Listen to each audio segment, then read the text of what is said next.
Hello class. आज हम बात करेंगे क्लास 10 मैथ चैप्टर 11 एक्सरसाइज 11.1 के क्वेश्चन नंबर 4 की।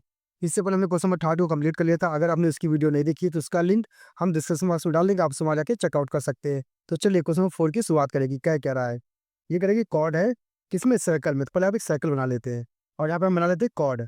ठीक ना, हमें पता कॉर्ड क्या होता है, जो सेंटर को टच करके ना जाए। तो हमें पता है ये हमारा कॉर्ड हो जाएगा और यहाँ पे हमारा क्या होगा, सेंटर होगा, जिसे हम नाम दे दिए ओ, और इस कॉर्ड को नाम देते हैं क्या, ए और बी दे देते हैं। इतना क्लियर। आगे बोला रेडियस 10 सेंटीमीटर है और हम कह सकते हैं यहाँ से एक रेडियस बनेगा जिसकी दूरी कितनी है, 10 सेंटीमीटर दिया गया है। सेम सबसेंड का राइट एंगल, मतलब इसका मतलब हम यहाँ से भी बनाएंगे जो कि 10 सेंटीमीटर होगा। ठीक ना, तो ये दोनों मिल के जो एंगल बना रहा होगा कितना बना रहा होगा, 90 डिग्री।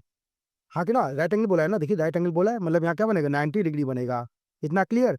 हमको फाइंड करना है एरिया, पहला किसका, माइनर सेगमेंट का, और दूसरा मेजर सेक्टर का। अब माइनर सेगमेंट, अब सेगमेंट की बात करते हैं, मतलब किस एरिया की बात कर रहा है, ये बात कर रहा है ये वाले एरिया की, कि भाई इसका एरिया ये वाला हिस्सा कितना होगा। सेगमेंट में ये वाला नीचे वाला हिस्सा आता है, ठीक ना, ये हमें निकालना है कि भाई कितना होगा। तो इसके लिए क्या करना पड़ेगा, अगर हम देखें नोटिस करें तो ये हमारा पूरा बड़ा सा सेक्टर होगा ना। अगर सेक्टर में से ट्रायंगल आप क्या कर दे, बाहर निकाल दे, सेक्टर में से ये जो ट्रायंगल बना है ना, इसे आप बाहर निकाल दे तो बचेगा आपको ये हिस्सा बचेगा ना। हाँ कि ना, तो आप क्या कर सकते हैं कि भाई सेक्टर में से ट्रायंगल माइनस कर देंगे तो एरिया ऑफ सेगमेंट हमारा क्या आएगा, एरिया ऑफ सेगमेंट है। अगर देखा जाए तो इसका फॉर्मूला बनेगा एरिया ऑफ सेक्टर माइनस होगा किससे, ट्रायंगल से ना, एरिया ऑफ ट्रायंगल। हाँ कि ना, ये तो बात बनेगी। अब एरिया ऑफ सेक्टर का फॉर्मूला क्या होता है, पता है, theta upon 360 pi R square. हाँ कि ना, माइनस एरिया ऑफ ट्रायंगल की बात करेंगे तो ये देखिए 90 बनना है ना। अब हमें पता है अगर ट्रायंगल में 90 बनता है तो मुझे पता है कि वो क्या होता है, राइट एंगल होता है। और राइट एंगल में एरिया का फॉर्मूला क्या होता है, 1/2 बेस इंटू हाइट। हाँ कि ना, ये हमारा फॉर्मूला होता है। अब आप नोटिस करेंगे थीटा आपके पास है, हाँ है, ठीक है। पाई की वैल्यू हमें पता है 22.7 रखेंगे। आर हमारे पास हाँ है, ठीक है। बेस हमारे पास देखिए 90 सामने हाइपोटेनस ना, तो बेस हमारा क्या होगा, ये और परपेंडिकुलर ये, हाँ दोनों ही है। तो कोई दिक्कत नहीं, सारी वैल्यू आप पुट करते हैं तो देखिए थीटा कितना दिया 90, तो 90 अपॉन क्या आएगा 360 आएगा, मल्टीप्लाई पाई की वैल्यू क्या आएगी 22.7, मल्टीप्लाई आर की बात करें तो आर कितना है 10 है, तो स्क्वायर लगेगा तो 2 बार लिखेंगे तो 10 मल्टीप्लाई 10 आ जाएगा। ठीक, -1/2। बेस की बात करें तो बेस कितना आपका 10 है और हाइट भी आपकी 10 है। ये लिख दिया। अब दो ही नहीं भाई, 10 और 10, मतलब 100 यहाँ पे और 100 यहाँ पे, आप क्या कर सकते हैं, कॉमन कर सकते हैं। इनको मल्टीप्लाई करके 100 ही आएगा ना, इसीलिए कॉमन कर लेंगे 100 हम सीधा। तो 100 कॉमन करिए तो ब्रैकेट में बचा 90/360, ठीक ना, मल्टीप्लाई 22/7, ये बचा माइनस क्या बचा 1/2। सीधी बात यही आएगा ना हमारा, जीरो से जीरो कटेगा, 9 9 9 9 4 36। हाँ कि ना, 2 से इसे उड़ा दे और इसे उड़ा दे तो 2 2 जा 4 और इससे 2 से काटे कितना 11 आ जाएगा। तो कितना बचेगा 100, ब्रैकेट में देखा जाए तो 11 1 जा 11, अपॉन में 7 2 जा 14, मास में 1/2, ये आपका आ जाएगा। आप क्या कर सकते हैं, यहाँ सिंप्लीफाई भी कर सकते हैं, क्रॉस मल्टीप्लाई, जैसे इसको इसके साथ, इसको इसके, इसको इसके साथ। तो एल्सियम लेने की जरूरत नहीं पड़ेगी, सिंपली सॉल्व हो जाएगा। तो क्या बन जाएगा हमारा, देखिए 100 बन जाएगा। नीचे 14 को 2 से मल्टीप्लाई करेंगे, 14 को 2 से, 2 को 14 से, तो कितना आएगा 28 आ जाएगा।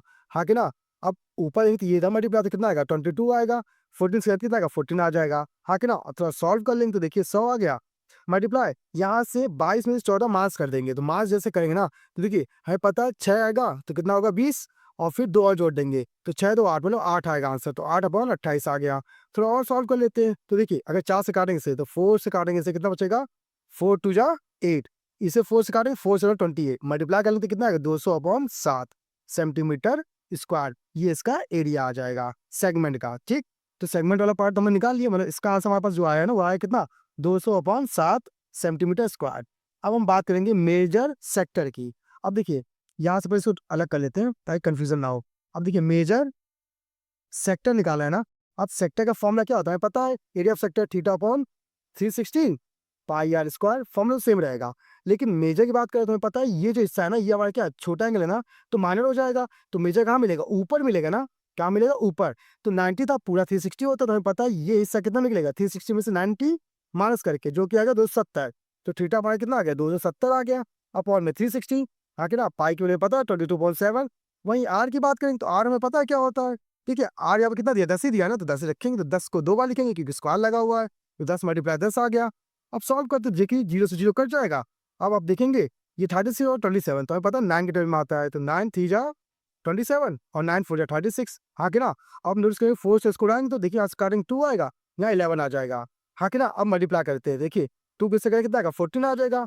हाँ कि ना, ऊपर मल्टीप्लाई करते हैं तो देखिए इधर करेंगे 33, 2 जीरो लगा देंगे तो 33 00। आप चाहते 2 से भी काट कर सकते हैं, तो देखिए 2 से काटे 2 7 14, 2 से काटते तो 2 1 जा 2, 2 6 जा 12, 2 5 जा 10, 0 तो 1650 अपॉन में 7 सेंटीमीटर स्क्वायर। ये आपका आंसर आ जाएगा। तो इसका आंसर कितना आ गया? 1650 अपॉन में 7 सेंटीमीटर स्क्वायर। तो इस तरह से हमारे दोनों आंसर क्या हो जाएंगे? कंप्लीट हो जाएंगे। आई होप आपको समझ में आया होगा कि भाई कैसे सॉल्व हुआ है। अगर आपके पास मैथ से रिलेटेड कोई प्रॉब्लम है तो हमारी वीडियो में तो कमेंट एरिया में बता दीजिएगा, उसका सोल्यूशन आपको बता देंगे। तो आज की क्लास के लिए धन्यवाद।